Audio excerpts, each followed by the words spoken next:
Welcome to Mortified, the Friendship Quest, a podcast where two long-distance friends bounce media recommendations, all in hopes the other will like it. I'm Aaron. And I'm bulletproof, nothing to lose, far away, far away. And this week, we slay our way to robotic autonomy with the horror comedy? M3gan 2.0. Not this one. Just action comedy. Just an action comedy. M3gan 2.0. Sorry, I straight up called it M3gan. It's not that. It is called M3gan 2.0. Before we solve our family drama with Aikido, remember you can help us on Mortified the Legitimacy Quest by subscribing to us on YouTube, iTunes, or Spotify, or following us on Tumblr at MortifiedPod. Leyla? Aaron? Who is M3gan? I think M3gan is the friends we made along the way. So true, bestie. She's also clippy. She's also an international agent of justice. Mm-hmm. She's also a friend. Mm-hmm. All of these and more can be found in one small evil murder robot. Neutral. I mean, I would say lawful evil. Well, yes. M3gan 1.0 for sure, lawful evil. M3gan 2.0 going through something. Yeah, she's having a moment. Leyla, so you've seen M3gan, the original M3gan. What? I did. What? That was a 2022 movie. When did you watch it? You know, why'd you watch it? What'd you think about it? Watched it a couple months ago. I watched it because I saw the trailer for this movie. And I said, oh, they're leaning in. I would like to see what the fuss is about. Because I've watched a lot of, video reviews of M3gan 1.0. So I knew the big beats. But to experience it yourself is really something. It's special. Because she sings twice in the movie, and you can tell when it's about to happen. And your body freezes. And that, there's fight, flight, and freeze. You go full freeze. You go, oh, God. And then she sings twice, and it's a special movie. She kills Ronnie Chang with the blade of a paper cutter.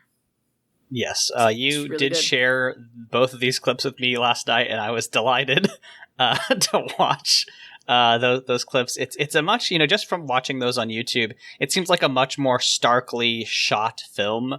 The tone of it is much. That may also. The way that we watch this film maybe also has something to do with why I think they're so visually strikingly different. We watched it in theaters. We paid full price for our tickets. Yeah, and we watched it together also. Yes, absolutely. And so our minds were linked through the cloud. Yeah, through the Ethereum. Through the cloud of that sleazy businessman that dies in the first act. Mm-hmm. I think we were missing out on some saturation, on some brightness, but the original movie is definitely more of horror unintentional comedy. It was extremely earnest in what it was trying to do. M3gan 2.0 was more self-aware, I think, to its own detriment in the back half. Yeah. And we'll talk about that. We watched this last night. I think we both had a pretty good time on it, despite the fact that we do have some, pretty straightforward just criticisms, parts we didn't like, or we were actively booing at. But just because we hated something doesn't mean it was bad. Sometimes we hate things that are good, and sometimes we like things that are bad. I think this was a mix of we liked the parts that were good, bad, and then the rest bored us. Yes, yeah, I think that's accurate. So I do believe it is your turn to do the plot summary. Oh boy. So I didn't do a very good job at our outline, so I will help when I can. But let's talk about what happened in M3gan 2.0. Let's go. So we start in our cold open on the Turkish-Iranian border, where a woman seemingly gets shot by some sort of security force. But surprise! No, she didn't. She's coming back to life. That is our evil robot, Amelia, for the Xenosaga heads, the telos of this adventure, if M3gan is the I was going to call her Mary Magdalene. She is, but she isn't, the co-host of this. So Amelia is meant to rescue this scientist, but then gasp, she shoots him. And the Department of Defense, the sleazy guy working there, or the FBI, it's one of those. First of all, he reveals that this is a Saudi operation that they're just loaning Amelia out to. So that's accurate but bananas. And then Amelia goes rogue, and there's like a cool shot where she's split in half by a mirror because there's a fight with it herself. And she fucks off. And then we cut to our girl Gemma. I'm actually, so I did this wrong. We get Gemma, but we get Gemma through the lens of Katie talking to her therapist. That's fucking right, the therapist. Because you know how therapists check in on their clients. You know how therapists, once their clients stop being their client, they force them back into a session just to get an update? They're like, hey, I want an extra $150. Could you come talk to me again for a sec? And Katie gives us exposition in the form of, this montage of how her and Gemma are, like, getting along better this movie. And, Gemma's, like, this anti-AI but still pro-benevolent tech influencer. And it's still her, Tessa, and Cole, which are the trio from the original movie that worked on M3gan. But it's also Christian, who's like the new, he goes on MSNBC to talk about AI kind of guy. They're working together, and Katie is, frequently roped along on these trips. Katie also very interested in being a computer scientist. Gemma's like, but you're so good at soccer. Maybe you do soccer instead. And Katie, wise beyond her years, is like, that's not a career. Yeah, I mean, I think the relationship between Gemma and Katie is so fucking bonkers because, like, I think this movie just maybe hates Gemma because she never looks good in basically any scene except for some of the last scenes. I was going to say until the end. Until the very end, she looks like a complete idiot. And she doesn't look good in M3gan 1.0 either, though. Okay, that's hysterical. She arguably is more of a villain than M3gan is because her whole thing is the reason that, in the clip that we watched, the reason that Katie bursts into tears during that demo is because she was already sad about her parents, and Gemma was like, well, you don't have to do the demo, but people did fly across the country to come see you, but you don't have to do it. So she does it, and then bursts into tears. Yeah, Gemma does not look good in M3gan 1.0. I mean, I think knowing that actually makes Gemma's portrayal here make more sense. If they know that she kind of sucks, which maybe they don't, but like it does make more sense for Gemma to just be like, yeah, no, I'm on the fucking influencer, I'm on the cable news circuit. I am doing, like the grifter thing that you often see online where somebody like has a stroke of luck. I'm thinking of Hawk Tua in particular, who like, there's that meme going around, the blowjob thing. I never watched it because I don't care. I didn't watch it either, but I've watched enough coverage of the scam, the rug pull that she did with the crypto thing. Right. Yeah. Allegedly. Allegedly. where I think the quote is approximately, somebody asked her, hey, what makes a man go crazy in the bedroom? And she says something along the lines of like, when you go Hawk Tua and spit on that thing. Right. I'm pretty sure that's my understanding as well. But yeah, basically she allegedly, like because of that meme, blowing up, she, starts a podcast, she starts a cryptocurrency. Allegedly, that cryptocurrency was a big pump and dump scheme, and now she's fabulously wealthy. We're not lawyers, we're not making any accusations.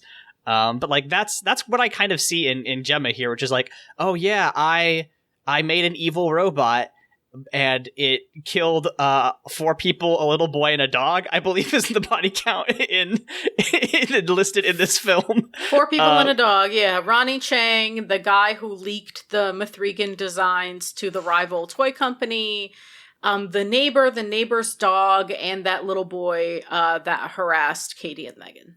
Right. And like that's... I think that, that makes so much sense for our time, for like somebody to be like, oh, something insane happened to me, I need to monetize it immediately. And listen, I do understand the impulse. I absolutely understand the impulse to get your bag. But it makes a lot of sense for Gemma just to be that kind of person who's like, oh yeah, I'm going to milk this for all it's worth. I'm going to turn my biggest mistake into a profit motive. And she still kind of sucks, and I like that. Yeah, I agree. I think there's part of that. I think it's interesting because that is her default reaction, but it's not conscious.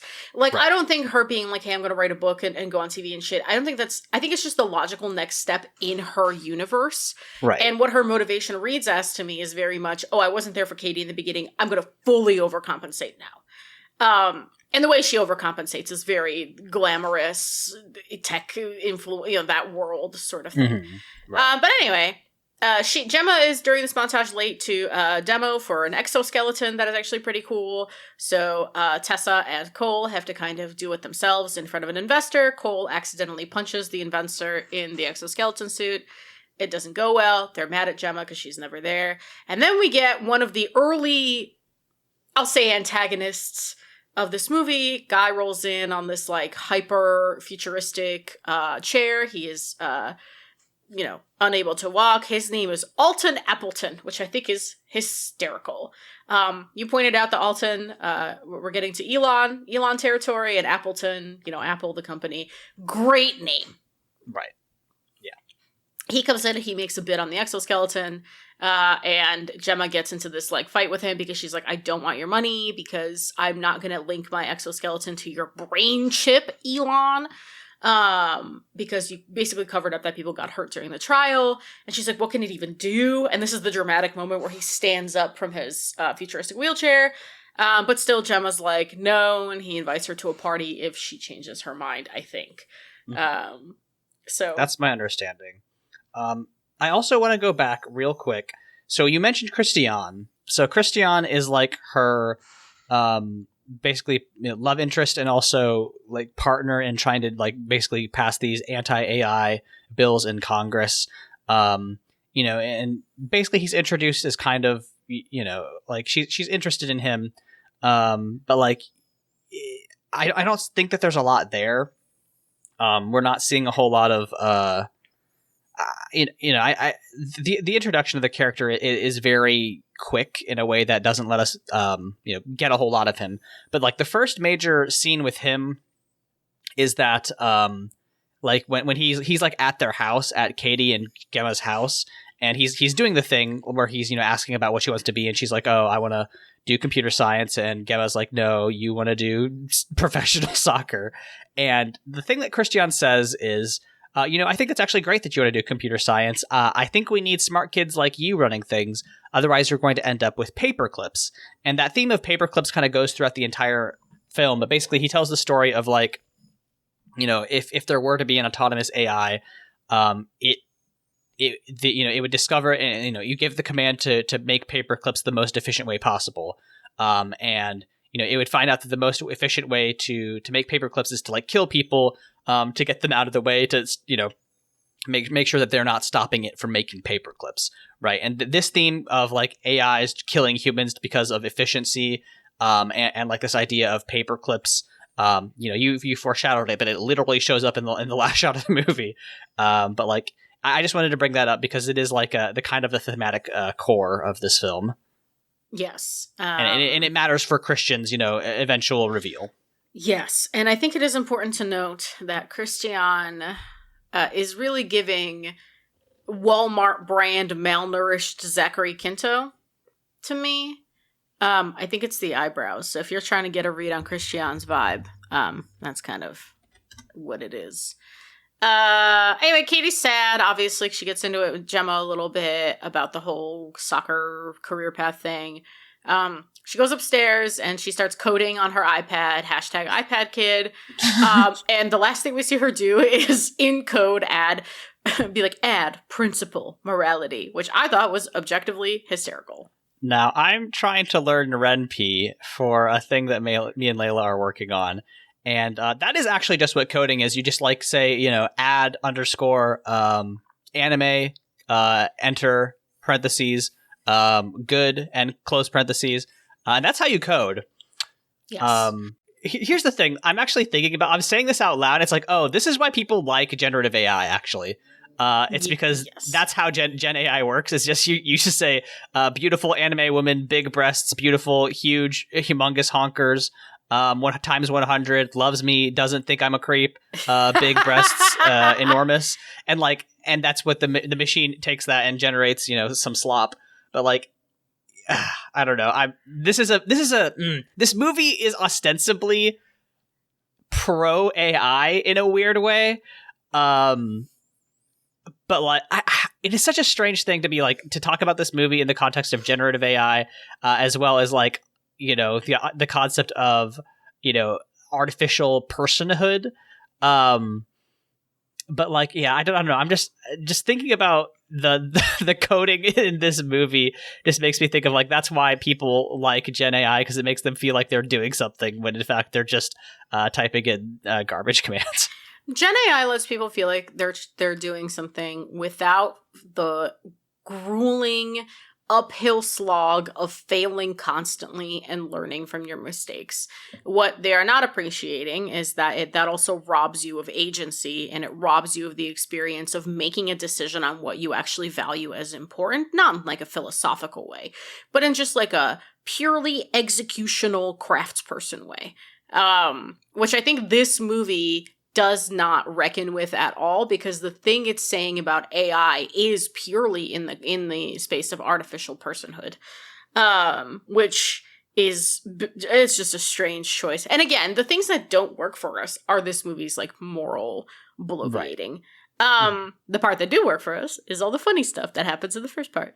So anyway, Katie goes upstairs. She's really sad. She's adding principal morality. Gemma comes upstairs to visit her, to say hello, and then suddenly she gets an alert that someone is on their way to break into her house. We have what you describe as a Home Alone-ass fight scene, correct?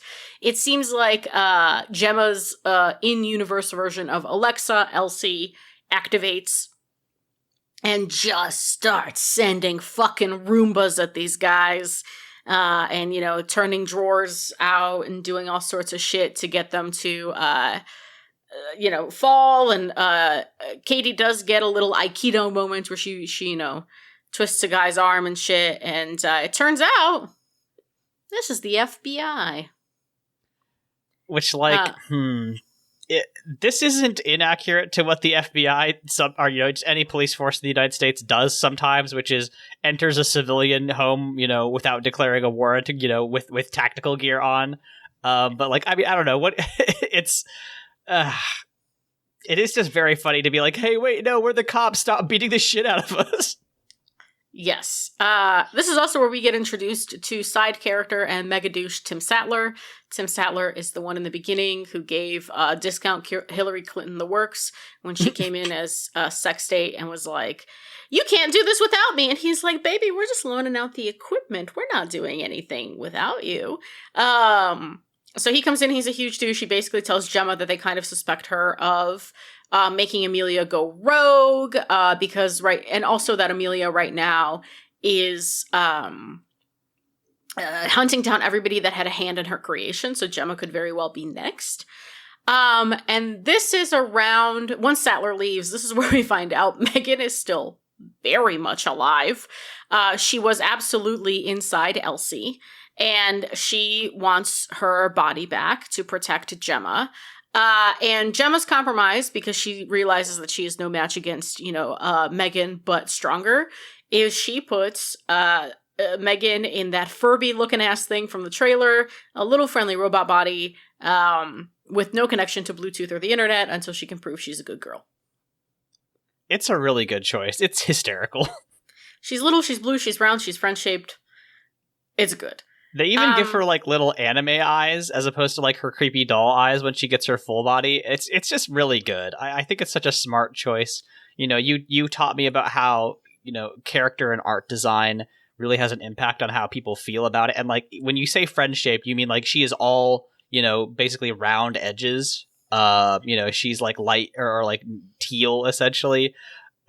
It's such a funny choice. Like she doesn't even have articulated limbs. She has like two little stick arms that go up and down. And it's just so funny to hear her, bitch and moan from inside the body of this like little doll.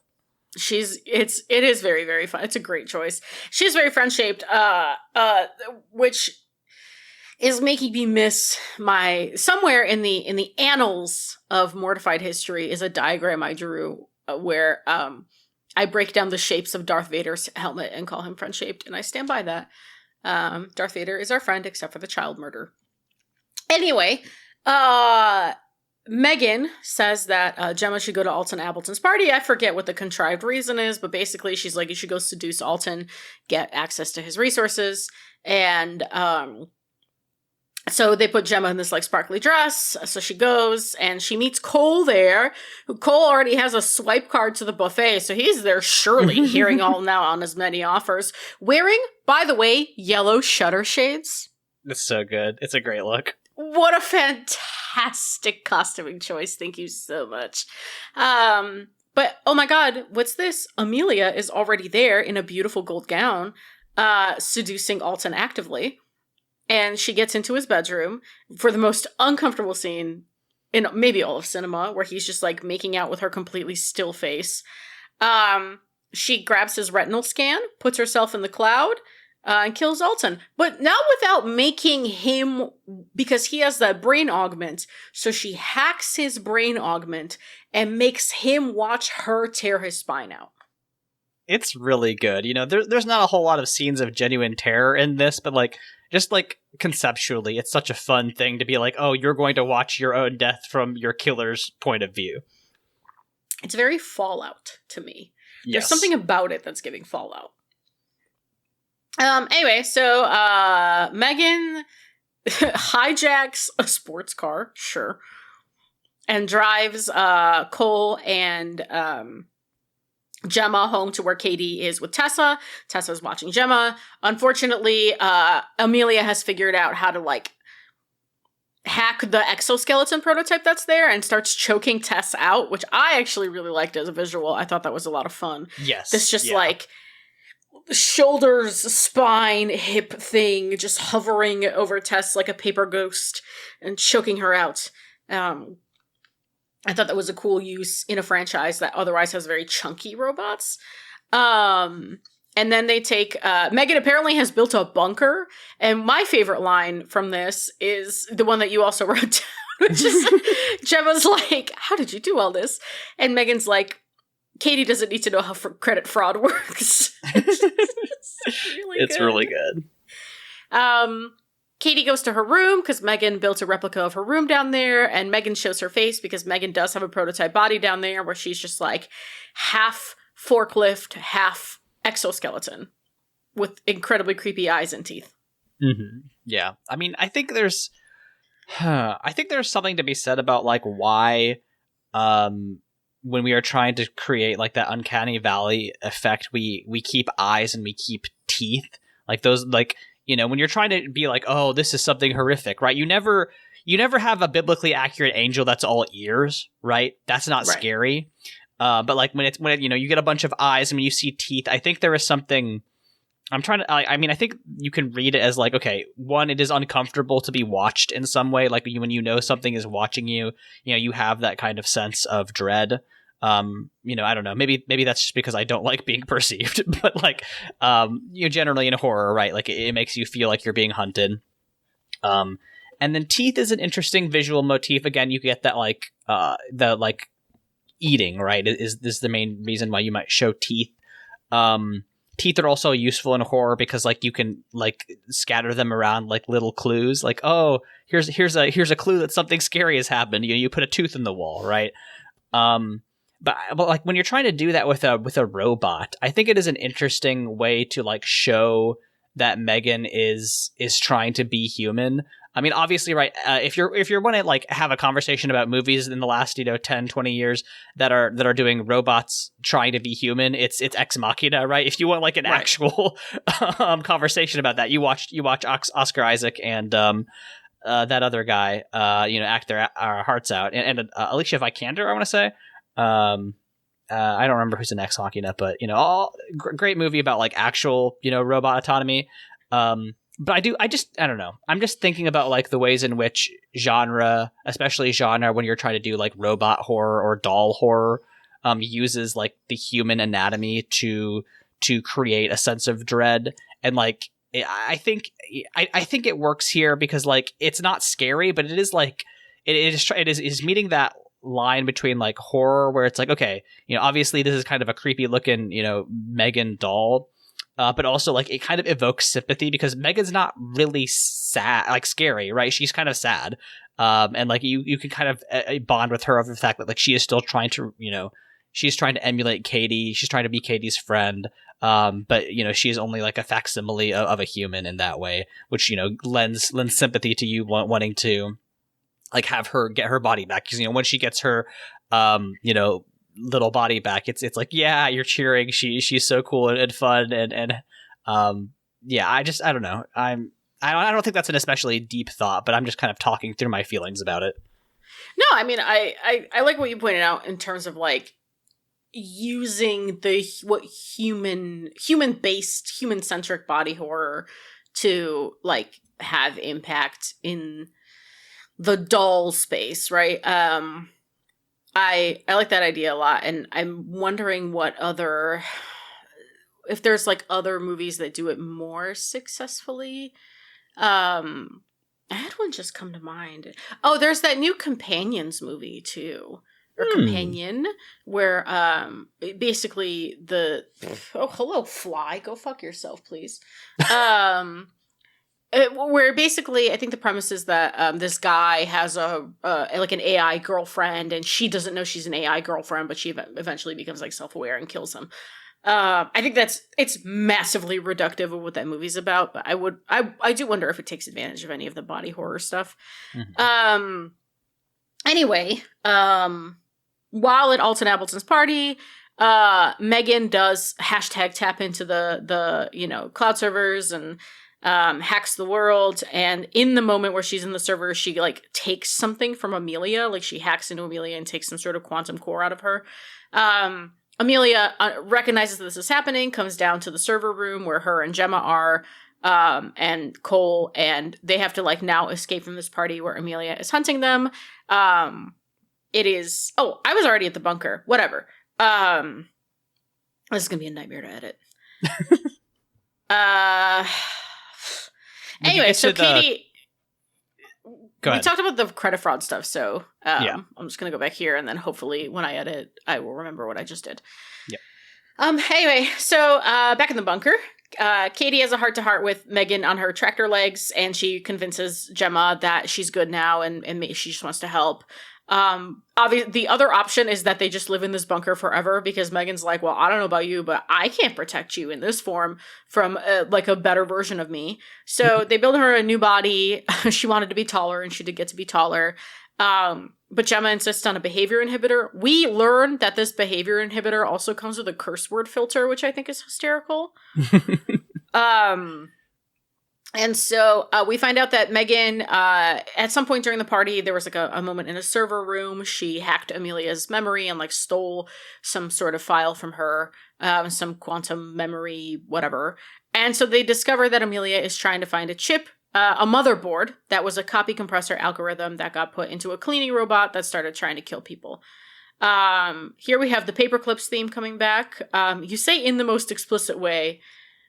Yeah, I mean, basically, they, you know, the Christians, like, analogy at the beginning of the movie is just like, okay, you know that story we told you? That was a real thing that happened now. We're just saying that this happened in 1984. Somebody built a robot, and it, you know, gassed the people that it was supposedly working for. And it's just very silly. You know, like, listen, I don't hate it, you know, I think it's fine, but it is a very ham-fisted way to reinforce your themes. I mean, this whole movie's pretty ham-fisted. Exactly. Right? I'm not that's why I forgive it. They decide Amelia's trying to find her family. They use Christian's present at a party with the Chinese ambassador to fight Amelia, who has targeted Christian because he knows where the motherboard is. This is where we get the dance sequence. So a lot of people criticize M3gan 2.0 for like too obviously leaning in to the things that made M3gan 1.0 campy and cult and fun, but they do it with too much intention because they know it's what makes people laugh. So during the scene where she's getting her new body tuned up and gets her chip, she sings a woman's work at Gemma. And I do agree that it's funny, but it doesn't read as funny and random as when she's saying fucking bullet ricochet at Katie after killing a boy. So it's because the thing that made Ricochet funny is the tonal dissonance of she ripped this boy's ears off and killed him and threw him in the road. She shows no remorse, but is just so locked in on Katie and does the thing that she already did to comfort her during the tech demo and starts singing, right? So it's just dissonant and weird and funny. Here, she sings a woman's work at Gemma. I would argue it's still funny, but it's funny for different reasons because Gemma keeps trying to interrupt her and Megan keeps trying to shush her. I think that's where the comedy of that scene is. Here we get the dancing scene right at this party, which in, again, the original movie, the dancing happened at a very dissonant moment where she is hunting down Ronnie Chang and he sees her at the end of a hallway and is like, what the fuck are you doing here? Where's Gemma? Like, we have a tech demo. And she just starts dancing and then grabs a blade and starts chasing him. So it's like confusing and kind of menacing. It almost feels like watching a bird of prey. It's bizarre. And that's why it works in that movie. In this movie, she puts on this funny little, almost Fifth Element-esque costume and a cunty little bob wig. You know what it reminds me of? On stage. What? Is Spy Kids 3D. They have these like little mech suits in that. It is getting like, Spy Kids. Like little power armor suits. And yeah, it's not, I'm sure it's like an actual homage to something else, but like that's kind of what I was thinking of. I think it's so fun. I know it, I think you're right. Like the dance sequence works much better in the first movie just based on that clip you saw or you show me. But like I do think it's so fun for her just to be like, I'm just doing a dance now. I'm just doing the robot. Yes. I mean, again, I think it's still fun, but fun for different reasons. I just don't think it's as impactful as the first movie. I do feel like these costumes are inspired. There's something about them. I think it's the hat that's really reminding me of the flight attendants in Fifth Element, very specifically. But that just might be me. Anyway, so Amelia still ends up taking Katie. There's like you describe it as a rock bottom Dark Night of the Soul moment with Megan and Gemma. That is, again, nothing because Megan is having this weird conflict of like, oh, I love Katie, but it's because you made me love Katie. I don't actually like know if I love Katie or whatever. The reason that I call it a rock bottom / Dark Night of the Soul is because I'm constantly thinking about act structure, and like that's a very common thing to do in the end of a second act is to be like, okay, now your protagonists are really in the shit. But this moment comes at about an hour into a 2-hour movie, which is a mistake, I think. I agree. Yeah, it's kind of nothing. We get into this confrontation between Megan and Amelia where Amelia has Katie and she's like beckoning Megan to be like, don't you want to be with your own kind? And at some point, like Megan's like ripped out her inhibitor chip. They fight. It's nothing. It is unfortunately nothing, especially when you have these two robots that are both kind of awkward and menacing in their own ways. I think they could have taken advantage of this moment a lot more. They end up tracking Oh, Megan gets taken. I forgot about that. Megan gets straight up taken. They track Katie. Her to this. Oh, Katie gets taken, right? So they track this whole movie. This is where the movie, you can tell by the fact that the summary has gotten vaguer. This is where the movie loses us because it's starting into this like weird moralizing about autonomy and parenting and whatever. Gemma straight up gives a speech at the end of the movie that's like, we should be better parents to AI. They're like our children. Shut up. It's really stupid.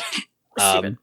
But yeah, no, like this whole back half of the movie runs together in a way that like if our summary isn't making sense, it's because that's kind of the experience of watching the movie. It all kind of just like it was like action sequence, weird emotional beat that doesn't land. Action sequence again. It's like, okay, we're going to all these different black sites and parties, and it's like they all also kind of have a same visual style. Like, Yes. all of the parties kind of look the same. And like the underground chamber that we're about to go to that has this like evil motherboard in it looks kind of similar to the bunker. You know, obviously it's much bigger and has, you know, and doesn't have all the same stuff. But like, I'm getting the same feeling of being underground in like a high tech area, and like that makes it hard for me to process as a viewer. Which, like, you know, should we expect more from our viewers? Yes, but also like, you can see why me and Leyla are struggling to keep this all together. This is not a movie, though, that I would go into with my analysis brain on. This is a movie I go into to see shapes flashing in front of me and go, wahoo! That's true. You're right. And I just, you know, like, you're talking about how the both parties look similar, and I'm sitting here in my head and going, oh, that's right. The Appleton party is where Gemma's wearing the sequin dress, but then the party with the Chinese ambassador is where Amelia pretends to be a robot on display. I completely forgot that happened because it just like, it all just kind of flows together and it's not distinctive enough for my brain to parse. Especially, again, the back half of the movie is just slows considerably and does the like moralizing horseshit that I don't love. Long story short, we get to this underground bunker, the details of which we might have mixed up because, listen, we did not take great notes. We were just having a good time. And so M3gan is captured and damaged severely. Christian has reveals himself as a villain, which I'm proud to say I called. I mean, it's the most obvious thing. It's like, okay, this guy's not doing a whole lot, and he's being like blandly friendly. What's gonna happen? Obviously, he's the villain. So I went back and watched his speech about you know, why he does this. Do you remember why he does this? I was hoping you would tell me. Okay, because at the beginning, you know, him and Gemma are having this. You know, Gemma's mad because her bill that just got passed through Congress is like not very, you know, protective against AI, and Christian's like, well, you know, you know, like AI has to come to Congress before then they care. And then back here, you know, we get the reveal. He's like, you know, they have to, you know, technology has to come, or change rather, has to come to Congress. It's a very like basic, like, I am going to make, you know, the enemy that I hate. So that way the rest of the world will look up and be like, oh yeah, this thing really sucks. And it's revealed that his company's been manipulating Amelia the whole time, and he's like, yeah, by making this evil killer robot, then Congress will finally pass strong enough laws against evil killer robots. It's like, okay, buddy, sure, this is nothing. I don't need Christian here. I would be happy with just Amelia being Amelia. But anyway, yes. Christian gives her the Neuralink chip to make her behave better. Gemma and M3gan end up teaming up with Gemma wearing the exosuit. This is the Gemma redemption moment where she actually fights, and it's a lot of fun. A lot of action bullshit does happen here. Katie gets to break some guy's arm. I thought that's fun. Mm-hmm. M3gan ends up sacrificing herself before Amelia becomes a Super Saiyan. And then at the end of the movie, we find out that M3gan turned into Clippy, literally, which is very, very fun. And I hope this is an insane franchise because Fast and Furious is about to end, and we need something else. Yeah. I mean, it was really fun, right? Unfortunately, we kind of got lost in the sauce there at the end.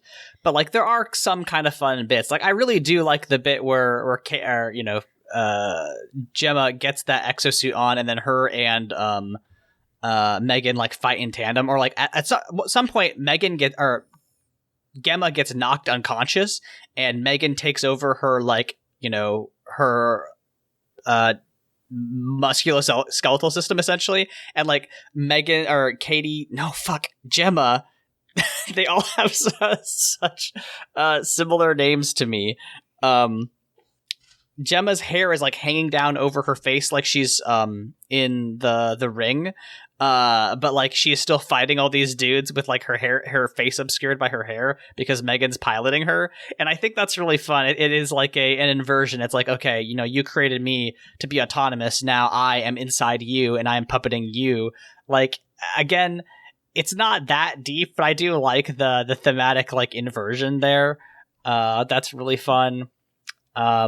And then, like, I just don't know what happened at the end. There's another really fun bit where Amelia turns her gun into like a laser Tommy gun, which doesn't make any sense. She like plugs a power cable into it, and it just like starts unloading on dudes. It's a great sequence that means nothing. It's just candy. And then at the very end, like her eyes start glowing because of reasons. Like, I don't know if she even got the evil chip. I mean, I think she did, but I also don't know that it matters.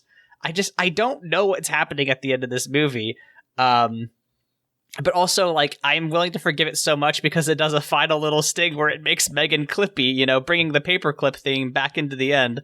But also, you're doing a thing that anybody who grew up in between the years 1997 and 2007 knows about Microsoft Word, which is there used to be a little guy there.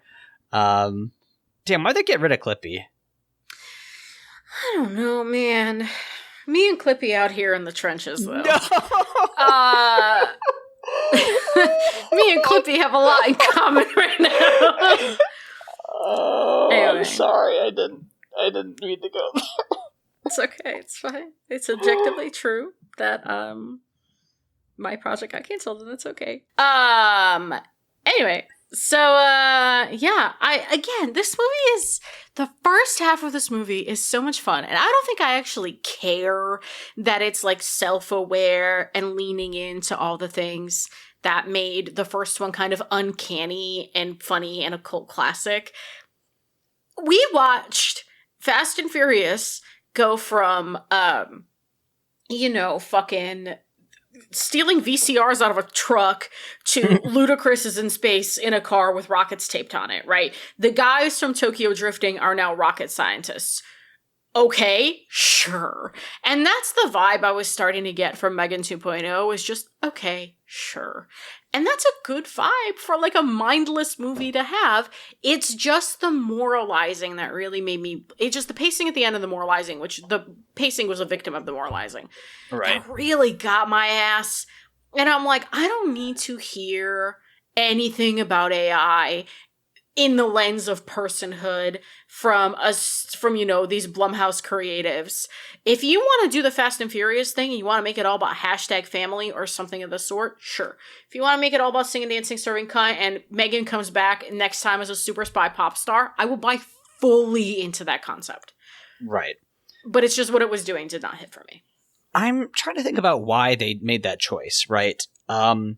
When I am, I don't write books so much anymore, but when I was writing books, I would feel this tension between like action and what I would call like character moments or character development, which is like you can't just have a story be constant action sequences. You can, right? There are some places that do that, but they're not especially interesting. And I'm wondering if that's because we've been taught to expect a certain structure in our stories. This is the 3-act structure type beat. But like, especially when I'm thinking about telling stories, right? You want your protagonists to change over time. You want them to start at one place and end up at another place. And that's how the story goes. Obviously that's not 100% true, but it is true for a lot of stories we get here in the United States. And I'm wondering if they just felt like, okay, M3gan needs to change somewhat during this story, otherwise she'll be a static, protagonist, and that's a little bit uninteresting. But like all the bits that you're talking about, this like these conversations between her and Gemma, I don't buy them because like we don't really see what in the big speech before she starts singing, M3gan starts talking about like all the things she's seen Gemma do for Katie. She's like, oh, I've seen you, watch her go to sleep and Google child psychologists and figure out, what the nutrition that is good for teens is or whatever. And it's like, one, we haven't seen that.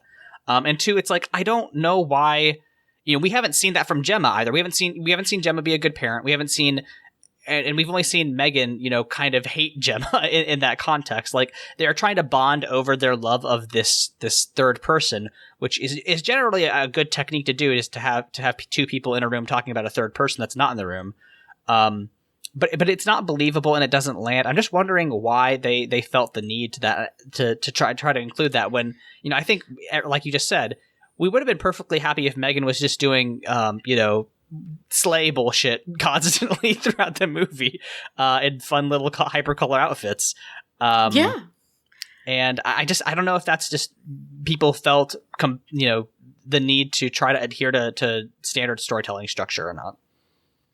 Yeah, I wish I had an answer, even a speculative answer for why they made that choice. I genuinely couldn't tell you, and it is beyond weird. I think part of it is like maybe the filmmakers just kind of trying to wrestle with this AI problem on their own. But if you take that reading and if you take that lens, it is a fundamental misunderstanding of what the AI that we are dealing with now is. Right. Where, they're talking about AI as Megan, as ostensibly a person and a character, who, much like any fictional character in a tricky situation, whether that is poverty, whether that is enslavement, or whether that is any sort of magical MacGuffin control that you see in fantasy, kind of like they reckon with that. Like, that is the category Megan falls into.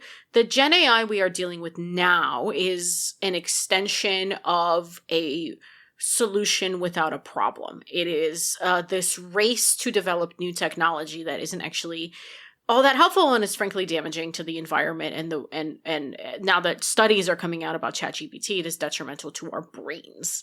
So if that is the reading you take, which is like, hey, the filmmakers are struggling through something in real time, it is the filmmakers are fundamentally misreading AI, right?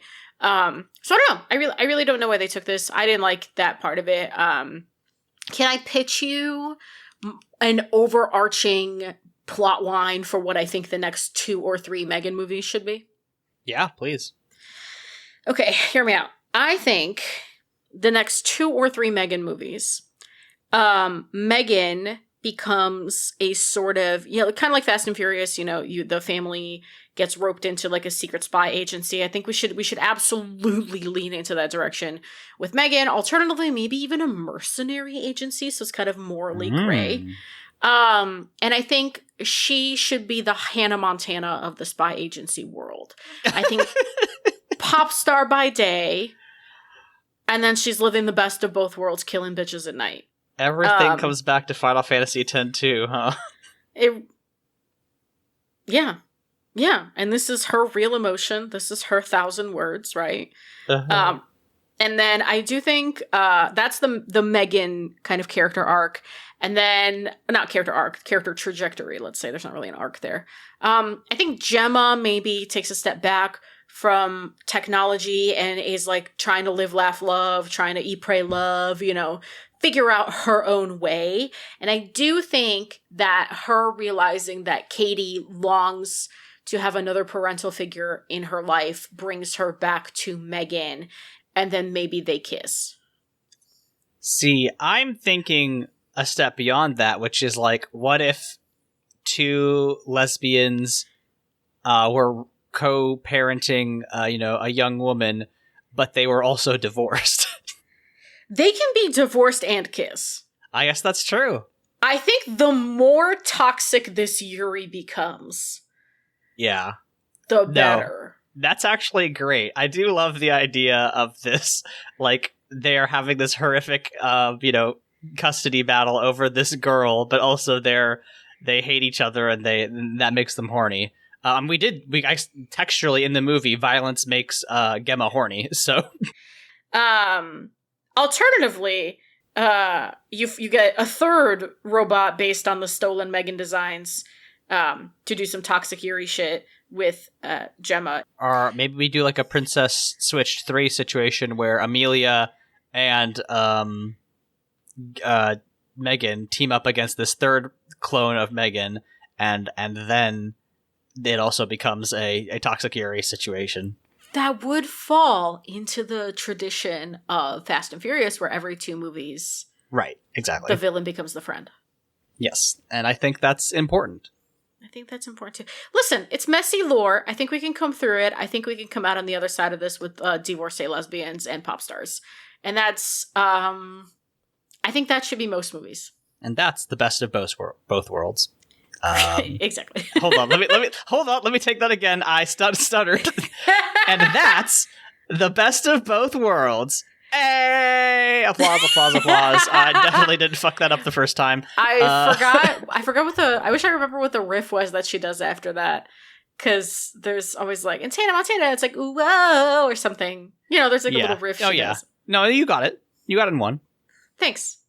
The thing that I wanted to do was the wicked, whoa. But that's not right. It's kind of right. Anyway.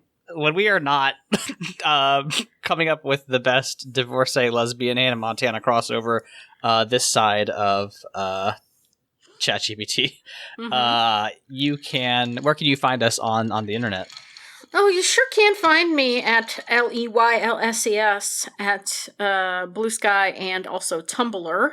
As we alluded to earlier in the show, I was recently impacted in the situation with Microsoft.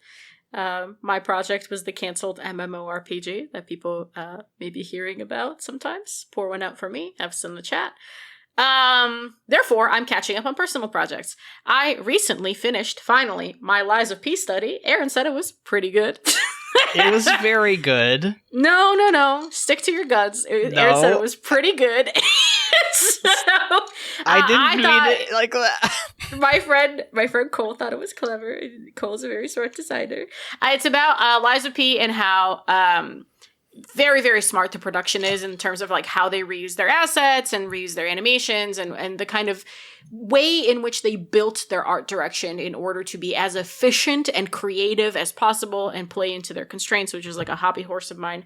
I'm currently I'm trying to pick the direction in which I'm going. I'm simultaneously working on the Xenosaga essay I have been threatening to write. I just cracked open some Nietzsche today. Aaron cautioned me because he's afraid I'm going to lose my soul. I'm also probably going to hack away at my blog on how CRPG leveling works because I want to introduce more people into being perverts with me. And then I want to